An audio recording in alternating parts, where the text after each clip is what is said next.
మెదక్ జిల్లా మాసేపేట మండల కేంద్రంలో పారామిలిటరీ బలగాలు స్థానిక పోలీసులు కవాతు నిర్వహించారు. సార్వత్రిక ఎన్నికలు సమీపిస్తున్న నేపథ్యంలో జిల్లా ఎస్పీ బాలస్వామి ఆదేశాల మేరకు చేగుంట ఎస్ఏ బాలరాజు ఆధ్వర్యంలో కవాతు నిర్వహించారు. ప్రజలు ఎలాంటి ప్రలోభాలకు గురి కాకుండా భయభ్రాంతులకు లోను కాకుండా శాంతియుత వాతావరణంలో ఓటు హక్కు వినియోగించుకునేందుకు గాను పోలీసు కవాతు నిర్వహించినట్టు వారు తెలిపారు.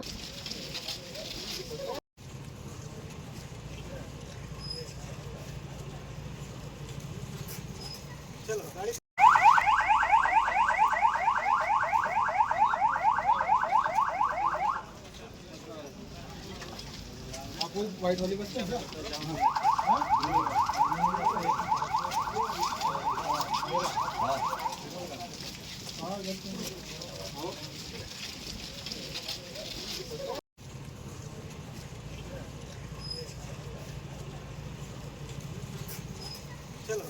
మరిన్ని అప్డేట్స్ కోసం మా ఛానల్ ని సబ్స్క్రైబ్ చేయండి.